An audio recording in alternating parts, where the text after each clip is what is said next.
Itu kemarin yang bulan September, tanaman 1.250 batang itu sekitar 2,5 ton. Rata-rata ya paling 2 kilo up, 2,5 kilo up lah, hampir 3 kilo, ada yang 3 kilo, ada yang 4 kilo, 5 kilo, yang paling besar 6,7 kilo kan gitu. Wah, sangat menguntungkan, tergantung kita lah dalam petaninya. Kalau petaninya malas ya begitu.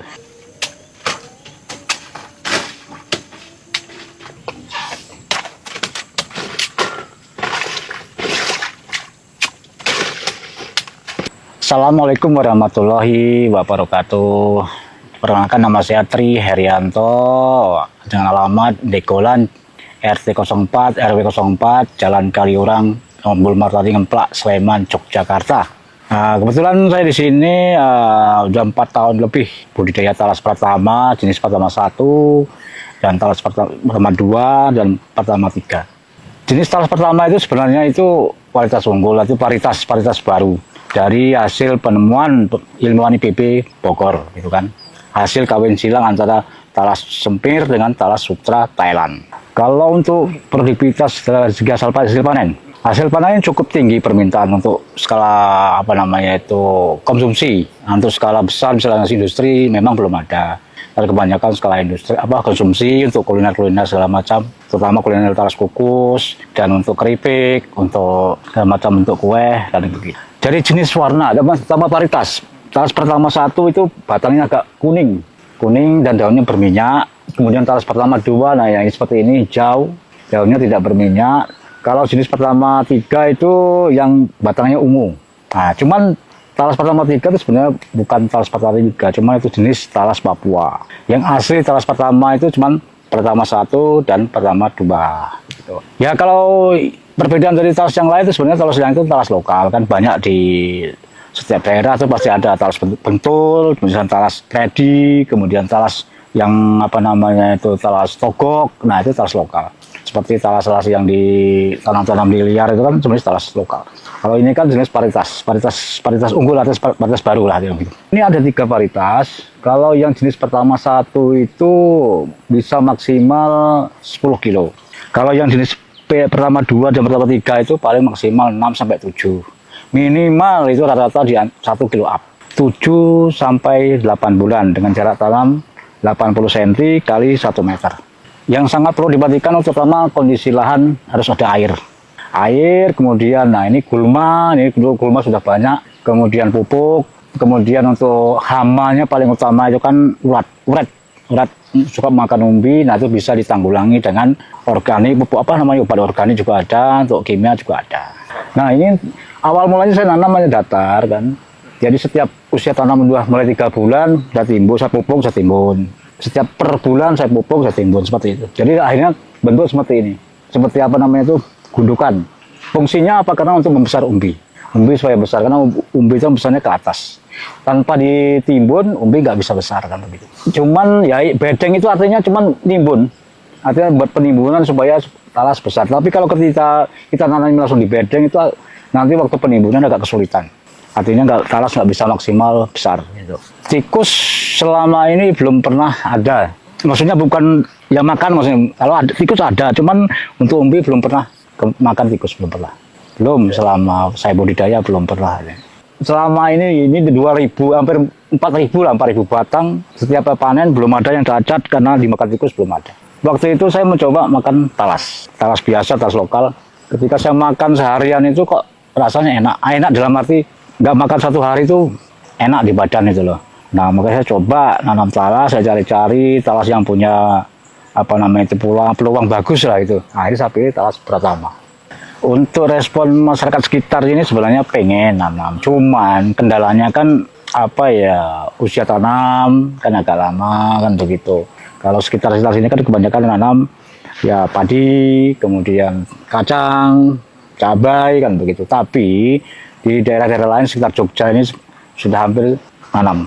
Semua bibit rata-rata dari sini kan begitu. Awal pupuk waktu saya tanam nggak pakai pupuk, biasa saya tanam.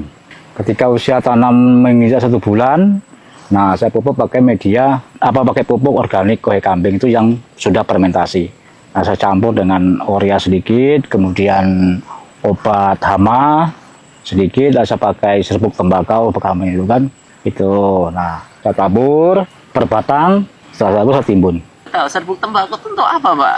Fungsinya untuk apa namanya itu menangkal hama itu tadi, hama dalam tanah, untuk terutama untuk umbi. Kita biasa pakai kimia tapi kurang maksimal kimia. Jadi lebih efektif saya pakai serbuk tembakau. Ini apa namanya itu sisa dari, ada kan dari perusahaan industri, misalkan kerajinan home industri tembakau itu kan ada sisa-sisanya itu kan, limbahnya itu. Nah itu saya pakai. Limbah tembakau yang bisa dipakai buat rokok, nah itu saya pakai. Nah itu, saya manfaatin lah artinya. Kalau dosisnya berapa, Pak? Kalau dari Karena itu termasuk organik, kan, saya nggak pakai dosis, paling-paling ya sebenarnya nggak ada ukuran itu. Itu maksudnya untuk takaran dosis apa tembakau nggak ada ukuran. Karena termasuk organik itu kan, pupuk organik. Untuk masuk semprot daun kita kan tergantung. Kalau ada belalang saya semprot. Hanya belalang aja obat hama. Biasanya pakai cairan tembakau itu saya pakai. Kalau musim hujan saya nggak ada penanganan khusus. Paling ya gulma ini cepat. Untuk talasnya aman. Kecuali kalau misalnya begini. Awalnya misalnya kekeringan nih. Kondisi lahan kekeringan. Terus usia talas sudah mendekati di atas 5 bulan. Kemudian kena hujan. Hujan otomatis kan tanah lembab. Dan bahkan kadang-kadang endap air kan, endang air, nah itu risiko biasanya. Risikonya apa? Ya biasanya talasnya busuk, seperti itu. Kalau lokasi tanahnya itu stabil dari awal, lembab terus stabil sampai dia panen, tapi sebelum balik kena hujan penuh sampai mengenang air, nah itu aman. Untuk pemasaran di samping sekitar Jogja, saya kirim ke Bandung, Bekasi, Bogor, Jakarta, Tangerang, Solo, Semarang, Jawa Timur itu. Cukup banyak permintaan untuk talas. Susah siklusnya. Masalahnya apa? Meskipun sistem panen bertahap, ini kan yang sana panen bulan September kemarin. Jadi perkiraannya di Desember akhir lah yang ini. Nah setelah Desember ini nanti sebelah sana itu paling April yang lokasi sebelah sana. Jadi 3 bulan itu pun belum bisa mencukupi kebutuhan permintaan talasnya belum. Ya di samping saya bangun kemitraan, mitra-mitra sudah banyak, tapi belum mampu mencukupi permintaan talasnya. Itu kemarin yang bulan September, tanaman 1.250 batang itu sekitar 2,5 ton. Rata-rata ya paling 2 kilo up, 2,5 kilo up lah, hampir 3 kilo, ada yang 3 kilo. Ada yang 4 kilo, 5 kilo, yang paling besar 6,7 kilo kan gitu. Dengan luas 1.000 meter di sebelah sana. Kan 1.000 meter itu bisa ditanami 1.250 sampai 1.500 batang. Dengan jarak tanam 80 cm kali 1 meter atau 80 cm kali 110 cm gitu. Apalagi zaman sekarang anak-anak muda, petani milenial atau anak muda lain, baik apapun pendidikannya lah. Sebenarnya untuk sekarang ini dunia pertanian sangat luas dan peluangnya sangat bagus. Dan untuk kaum muda, mari kita membangun apa namanya itu pertanian dari apapun tanamannya, mau jenis talas atau jenis tanaman lain, silakan di daerah masing-masing. Apalagi zaman sekarang kan masih banyak sekali apa namanya lahan-lahan kosong yang perlu dimanfaatkan untuk tanaman di dunia pertanian. Apalagi sekarang pemerintah sangat mendukung untuk ketahanan pangan. Untuk pemula tanaman talas, khusus talas pertama itu terutama lahan. Lahan, yang penting lahan itu kondisi apa namanya itu ada air. Untuk air harus mudah ketika di musim kemarau, air harus ada. Itu aja kuncinya. Ya, untuk misalkan kita nggak punya lahan, bisa dengan sistem sewa atau bagi hasil. Nah ini 2.000 meter, saya sewa setahun 4 juta, gitu kan. Per 1.000-nya 2 juta per tahun gitu. Yang sana itu 1,2 hektar juga sama, harga apa sewanya sama. masih untung, Pak? Wah, sangat menguntungkan. Tergantung kita lah dalam petaninya. Kalau petaninya malas ya begitu.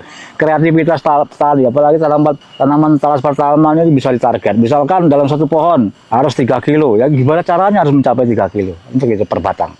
Ya kalau 1 tahun saya targetkan 2 kali panen. Karena di usia 6 bulan saya tanami sisi selah-selahnya ini kan. Nah ketika tanaman yang lama sudah bisa panen, nah tanaman yang selah-selahnya udah menginjak 2 bulan. Jadi ketika pas 1 tahun tanaman yang sebelahnya panen, ya bisa lebih itu.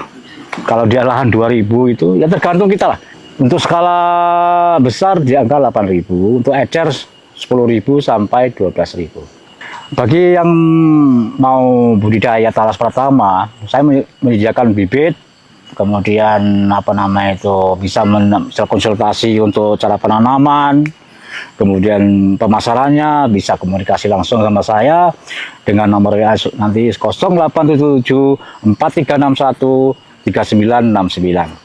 Harapan ke depan, semoga dunia pertanian, panen apapun, terutama talas pratama, semoga lebih maju lagi, dan dari pemerintah pun semoga melirik untuk ketahanan pangan. Wah, anak muda siap, semangat, dan berkarya.